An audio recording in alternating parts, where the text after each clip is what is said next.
Hello guys, আমি রাজ শিশুকলা কেন্দ্র dance tutorial চ্যানেলে আপনাদের স্বাগত। যে কোনো নাচের ক্ষেত্রেই প্রণাম খুবই একটা গুরুত্বপূর্ণ বিষয়। বিশেষ করে ক্লাসিক্যাল ডান্সের ক্ষেত্রে গুরুত্বটা আরও অনেক বেশি। সে যে কোনো ক্লাসিক্যাল হতে পারে, কত্থক হতে পারে, ওড়িশি হতে পারে, ভরতনাট্যম হতে পারে, যে কোনো। আমরা প্রণামটাকে ভীষণ গুরুত্ব সহকারে, যত্ন সহকারে করে থাকি নাচের শুরুতে এবং শেষে। তার কারণটা অলরেডি আমার চ্যানেলে আপলোড রয়েছে, ভিডিও ব্যাখ্যা করা রয়েছে। তো আমাদের যে ভরতনাট্যমের প্রণামটা রয়েছে, বিভিন্ন ঘরানার বিভিন্ন রকম প্রণাম রয়েছে। স্টাইলটা মোটামুটি একই ধরনের, কিন্তু তার মধ্যেও অনেক ফারাক রয়েছে। তো আমরা যে ভরতনাট্যম ডান্স শেখার সময় শুরুতে এবং শেষে করে থাকি, তাতে অনেক মুদ্রা ইউজ হয়েছে। তাই এই ভিডিওটা আমি অনেক দিন ধরেই বানাবো ভাবছিলাম, যে শুধু প্রণামের ওপর আমি একটা ডিটেলস ভিডিও বানিয়ে দেবো।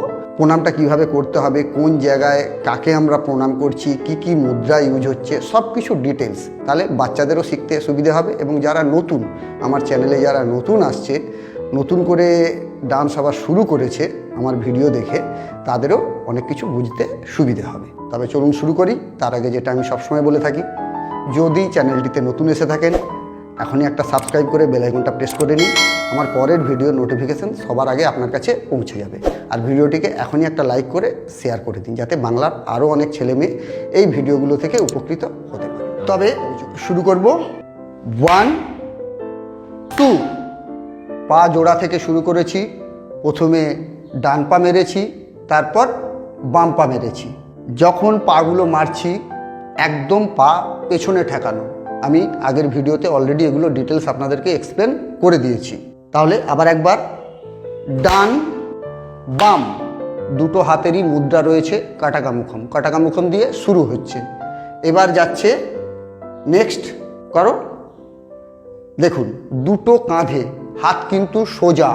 হাতের এই যে লেভেলটা, এটা দেখুন সোজা।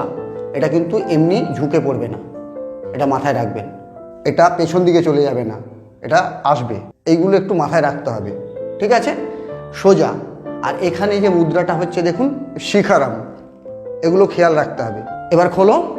এরপরে দেখুন দুদিকের হাত পতাকা হস্ত, নিচে পাও খুলেছে।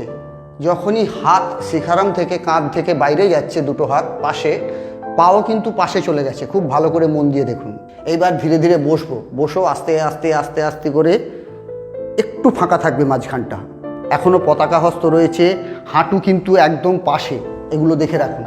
এবার মুদ্রাও চেঞ্জ হচ্ছে। দেখুন, হংসপক্ষ মুদ্রা। প্রথমে রাইট সাইডে ঠেকানো মাটিতে, তারপর লেফট সাইডে ঠেকানো, তারপর চোখে মুদ্রা একই রয়েছে, হংসপক্ষ। এবার নিচে এসে আলাপাদমম। এইবার ধীরে ধীরে ধীরে ধীরে উঠছি। আলাপাদমম পতাকা হস্ত হয়ে পুরো জোড়া প্রণামের হাত। একদম দেখুন, হাত যখন জড়ো হয়েছে, একটা জিনিস মাথায় রাখুন, হাত যখন জড়ো হয়েছে তখন পাও জোড়া। দেখুন খুব ভালো করে, হাত জোড়া পাও জোড়া, এটা মাথায় রাখবেন। এই সবার ওপরে যে প্রণামটা করছি দেবতাকে, যখন নিচে আমরা হংসপক্ষ মুদ্রা দিয়ে রাইট এবং লেফটে করলাম, ওটাকে বলি ভূমি প্রণাম। ওপরে যে প্রণামটা করলাম সব থেকে ওপরে, এটা হচ্ছে দেবতাকে প্রণাম, দেব দেবী যাই বলে থাকুন। এবার সেকেন্ড যে প্রণামটা করছি কপালে, এটা হচ্ছে যে গুরুর কাছে আমি বা আপনি নাচ শিখেছি, সেই গুরুকে প্রণাম করছি। এরপরে যে প্রণামটা করছি একটু ঝুঁকে বুকের কাছে, এটা হচ্ছে সমস্ত দর্শক সাধারণ, আমার সামনে যারা বসে রয়েছে, যাদের উদ্দেশ্যে আমি নৃত্য করছি, যাদেরকে দেখানোর জন্য, যাদেরকে আনন্দ দেওয়ার জন্য, সেই সমস্ত দর্শক সাধারণকে এই প্রণাম দিয়ে প্রণাম করছি। তারপরে বাদ্যযন্ত্র, আমার যে সহশিল্পী, তাদের সবাইকে এই প্রণামটা দিয়ে প্রণাম করছি। তাহলে এই প্রণামটার মাধ্যমে দেবতা দেবী এনাদেরকে প্রণাম জানাচ্ছি। নেক্সট যে পরের কপালে যে প্রণামটা করছি, এটা গুরুকে প্রণাম করছি। এবং 3 নম্বর যে প্রণামটা করছি পরে বুকের কাছে এসে একটু ঝুঁকে, এটা সমস্ত দর্শক সাধারণ, বাদ্যযন্ত্র সহশিল্পীদের প্রণাম জানাচ্ছি। জানিয়ে নৃত্য আমরা শুরু করব। ক্লিয়ার? টোটালটা আমি আরেকবার করছি। এর সঙ্গে আমরা একটা বোল বলে করে থাকি, আমি একবার বোলটা বলে করছি, তবে আরেকবার করব।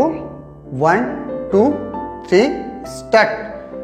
তাক্কা দিমি তাক্কা ঝুনু তাক্কা দিমি তাক্কা ঝুনু তাক্কা দিমি তাক্কা কা ঝু নু। ক্লিয়ার?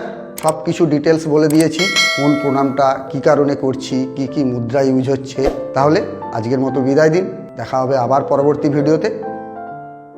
ধন্যবাদ।